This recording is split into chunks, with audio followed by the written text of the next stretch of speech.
क्या कहना चाहते हैं सर, बताइए।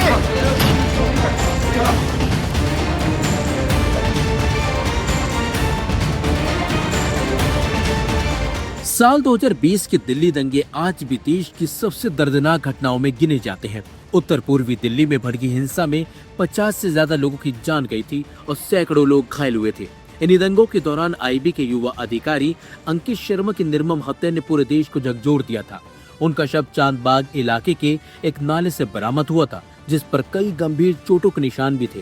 इस मामले की जांच के बाद तत्कालीन आम आदमी पार्टी के पार्षद ताहिर हुसैन को आरोपी बनाया गया और अदालत ने उन्हें दोषी करार दिया। अब ताहिर हुसैन को दोषी ठहराए जाने के बाद एक बार फिर राजनीतिक विवाद खड़ा हो गया।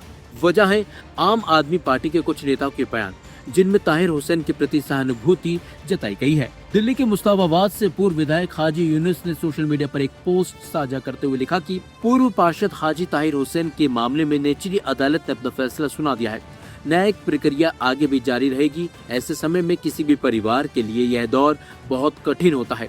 मेरी खुदा से दुआ है कि सभी प्रभावित परिवारों को हिम्मत और दुख को सहने की शक्ति दे।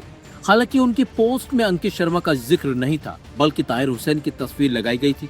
इसी बात को लेकर सोशल मीडिया पर उनकी आलोचना शुरू हो गई। हाजी यूनुस से पहले ओखला से विधायक अमानतुल्लाह खान भी ताहिर हुसैन के समर्थन में बयान दे चुके हैं। उन्होंने कहा कि अदालत के फैसले से उन्हें दुख हुआ है, लेकिन उन्हें न्यायपालिका पर भरोसा है कि उन्हें उम्मीद है कि ऊपरी अदालत से ताहिर हुसैन को न्याय मिलेगा। अमानतुल्लाह खान ने ताहिर के परिवार के लिए सब्र की दुआ भी की है। अमानत साहब, कोर्ट का एक फैसला आया है, ताहिर हुसैन को दोषी माना गया है, क्या कहेंगे? अब देखिए, बाकी आगे कोर्ट का फैसला है, उस पर हम क्या कह सकते हैं, लेकिन सभी को मालूम है दिल्ली दंगों का कैसे हुए थे, क्या हुआ था। और उसमें तो यही है कि आगे रास्ता है कि सेशन से आया है तो उसमें हाई कोर्ट मूव करेंगे और उम्मीद है कि इंसाफ होगा। अच्छा, मगर कपिल मिश्रा ने आज कहा है कि 6 साल पहले जो दंगा हुआ था, हम लोग कहते थे कि ये ताहिर हुसैन जो मास्टरमाइंड है, और आज हो गया कोर्ट में। अब सबको मालूम है कपिल मिश्रा कहाँ थे, कपिल मिश्रा का क्या रोल रहा, क्या नहीं रहा, ये सबको मालूम। दिलचस्प बात तो यह है कि आम आदमी पार्टी के राष्ट्रीय संयोजक अरविंद केजरीवाल ने इस पूरे मामले से पार्टी का संबंध अलग बताते हुए कहा कि ताहिर हुसैन को काफी पहले ही पार्टी से निकाल दिया गया था। यानी पार्टी का आधिकारिक रुख और कुछ नेताओं के सार्वजनिक बयान अलग थलग नजर आ रहे हैं। इस विवाद के बीच आम आदमी पार्टी के दिल्ली प्रदेश अध्यक्ष सौरभ भारद्वाज का बयान भी चर्चा में। उन्होंने याद दिलाया कि विधानसभा चुनाव में ताहिर हुसैन ने AIMIM की टिकट पर मुस्ताबाबाद से चुनाव लड़ा था। सौरभ भारद्वाज का दावा है कि ताहिर के चुनाव लड़ने से मुस्लिम वोटों का बंटवारा हुआ और इसका फायदा सीधे सीधे बीजेपी को मिला।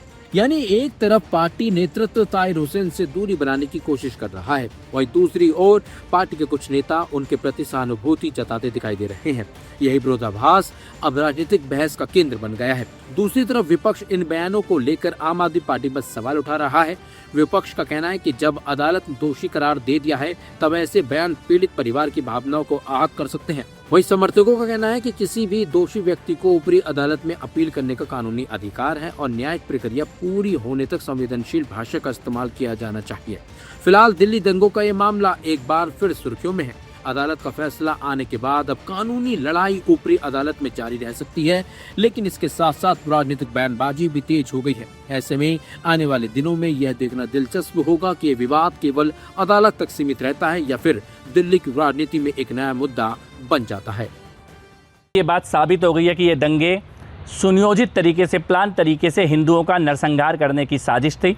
इसमें ताहिर हुसैन जिन लोगों के संपर्क में था, चाहे वो आम आदमी पार्टी के नेता हों या उमर खालिद जैसे लोगों, ये सब लोग शामिल थे।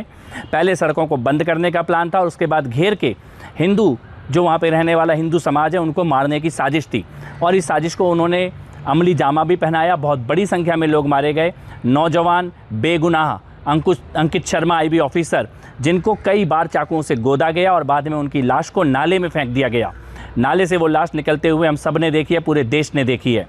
लेकिन आज ये बात भी साबित हुई है कि आज जो लोग सुंदरकांड पढ़ने का, सनातनी बनने का ढोंग रच रहे हैं, जब वो लोग खुद सरकार में थे, केजरीवाल जैसे लोग, तब वो ऐसी साजिश करने वाले, हिंदुओं को मारने की साजिश करने वाले, अपनी छत पर बम और पत्थर रखने वाले लोगों को बचाने का पाप कर रहे थे। दिल्ली की सड़कों को बंद करने वालों का समर्थन कर रहे थे सिसोदिया और केजरीवाल जैसे लोग, इस हत्या का ये जो हाथ जो खून से केजरीवाल के भी हाथ रंगे हैं और आम आदमी पार्टी के लोगों के भी हाथ रंगे हैं, आज ये बात साबित हो गई है जो हम पिछले 6 साल से कह रहे हैं कि दिल्ली दंगे एक सुनियोजित साजिश थे, सोच समझकर घेर कर हिंदू समाज को मारने का प्लान बनाया गया था। शर्मा हत्या से जुड़ा मामला था। उस केस में करकरडुमा कोर्ट ने पूर्व पार्षद ताहिर हुसैन जो आम आदमी पार्टी के नेता भी थे समेत 5 आरोपियों को दोषी करार दिया है, जिसमें जो नाम है वो नाजिम है, कासिम है, अनस है, जावेद है, ताहिर हुसैन है। कपिल नहीं है ना, कपिल होता तो शायद ना होती, तो इन नाम को तो सज़ा होनी ही है। इनके लिए एविडेंस सारे इकट्ठे हो गए, जबकि वो ताहिर पुलिस वालों के साथ घूम रहा था दंगा कंट्रोल कराने के लिए, और कपिल कहाँ घूम रहा था दंगा कराने के लिए। कपिल बाहर है और ताहिर अंदर है, बस यही तो फ़र्क हो रहा है। बट ये तो कोर्ट का फैसला है सर। हाँ, तो क्या कोर्ट के अंदर एविडेंस जो आप देंगे वही तो आएगा ना। कोर्ट अपनी तरफ से क्या करेगा? कोर्ट में आपने जो एविडेंस दिए होंगे उन्हीं को देखा होगा कोर्ट ने, और अभी तो कोर्ट के ऊपर कोर्ट है, तो तब देखेंगे। मैं तो जो चीज़ें मुझे दिखाई दी, जो सुनाई दी, जो मैंने दिल्ली के अंदर महसूस की, वो आपको बताई। दूसरा सर सवाल है कि यूपी विधानसभा चुनाव का तापमान आप एकदम गर्म कर देते हैं। उधर से समाजवादी पार्टी के सांसद भी हमलावर हुए। बी टीम आपको बता दी है कि बीजेपी की बी टीम के तौर पर इमरान मसूद काम कर रहे हैं, वही काम कर रहे हैं जो असदुद्दीन ओवैसी और बंगाल में हुमायूं कबीर कर रहे थे। हाँ, मुसलमान बोलता हुआ नहीं है। हुमायूं कबीर से तो अल्लाह के वास्ते मुझे मत जोड़िए। मैं पहला आदमी हूँ जो हुमायूं कबीर के खिलाफ सबसे ज़्यादा बोला। आपकी पार्टी का कोई आदमी नहीं बोला, क्योंकि डर लगता है आपको। आप में से कौन सा एमपी बोला हुमायूं कबीर के खिलाफ? किसी ने बोला क्या हुमायूं कबीर के खिलाफ? पहला आदमी हूँ जिसने बोला था कि ये बीजेपी का आदमी है, और इमरान मसूद को आप बीजेपी की बी टीम बता रहे हो, क्योंकि बोलता हुआ मुसलमान है, आपको बर्दाश्त नहीं होता। आप मुसलमान के मुद्दे पे तो बोलते हो इमरान बीजेपी का एजेंट है, आप बोलोगे नहीं मुसलमान के मसले के ऊपर, तो मुसलमान के लिए बोलेगा कौन? मुझे बी टीम में आप बताओगे तो सुनोगे आप जवाब कि बी टीम कौन है? आप जवाब सुनोगे, जवाब नहीं दे पाओगे। मैंने कल भी बताया था, और इनकाउंटर भी खोलकर दिखा दूंगा कि कहाँ नेता प्रतिपक्ष और समेत पूरी पार्टी पहुंच जाती है, और दूसरी जगह बराबर में ही कोई कंधा देने भी नहीं जाता।